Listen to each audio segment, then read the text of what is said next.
Good morning, I'm Sapsanamma. Let's begin with the headlines of the hour. Candidate registration for April 27 by-elections at Ilam Constituency 2 and Bajhang Constituency 1 underway. Election Commission to publish the final list of candidates on 8th of April.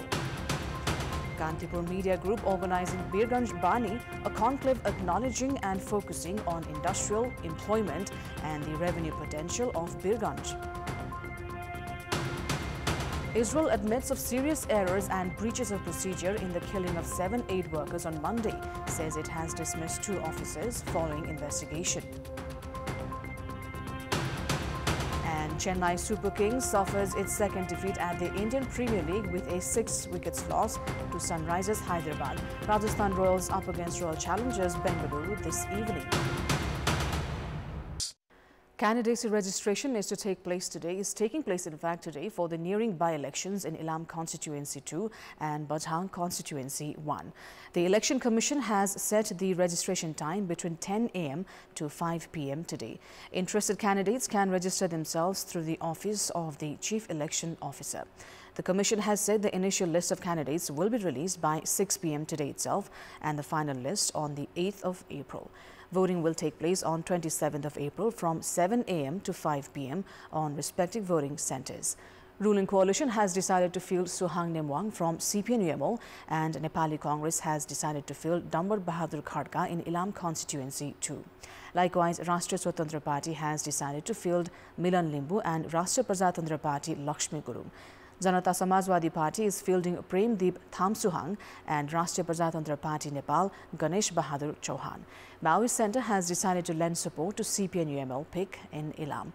Likewise, in Bajhang Constituency 1, CPN-UML has decided to field Daman Bahadur Bhandari and Nepali Congress Abhishek Singh for the vacant post at Provincial Assembly. Birganj is popularly known as the industrial and business hub of the country, collecting over 40% of the total customs revenue alone.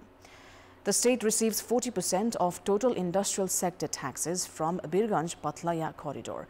Considering the industrial employment and the revenue contribution and future potential of the city, but the lack of infrastructure development and policies, Kantipur Media Group is holding Birganj Bani Conclave today. 4 sessions are planned for the day. The first one will dwell on industry and business, along with infrastructure. The second on Birganj heritage. Third on policies that would support the economy. And the final one on questions towards the Finance Minister. Madhya Province Chief Minister Saroj Kumar Yadav will be at the event as the main speaker. The program will be aired live on Kantipur Television, ekantipur.com, kantipurtv.com and Kantipur Max. The national economy is appearing to grow weaker. With the revenue of the public on the decline and businesses operating at losses, numbers of those blacklisted by banks has drastically been increasing in the past 2 years. With 26,000 business persons blacklisted last year, the number has jumped to almost 47,000 this year. With the businesses failing to move their products because of economic downfall, the number of business persons in the blacklist has increased drastically in the past 2 years. According to Credit Information Bureau, only 834 were blacklisted 8 years ago. The number had reached to 2,837 in the fiscal year 2018-19, just before the coronavirus pandemic. The number almost doubled to 4,620 after the pandemic as businesses struggled to survive in the fiscal year 2019-20. While 26,000 were included in the blacklist last year, the number has gone up to 46,897 this year. Business persons have shared their problems related to the drop in transactions and demand for their products and services. They have added that the government policy to continue including them in the blacklist could invite further problems in the economy in the days ahead. As the debtors have failed to pay interest and installments on a regular basis, the bad debts have also increased from 2.49% last year to 3.63%. While the businesses were initially hurt by the downfall in the economy, the impact is gradually being seen in the banking and financial institutions. The local administration of Sunsari has continued with the curfew orders imposed in 5 local levels of the district.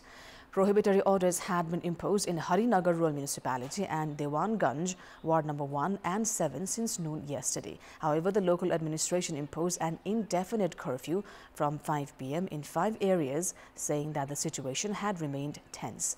The 5 areas where curfews have been imposed are Harinagar, Dewanganj, Kosi, Bekraha, Nursing and headquarters in Arwa Municipality.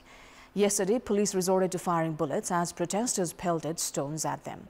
16 police personnel and 7 protesters were injured in the incident. They are receiving treatment at various hospitals in Biratnagar.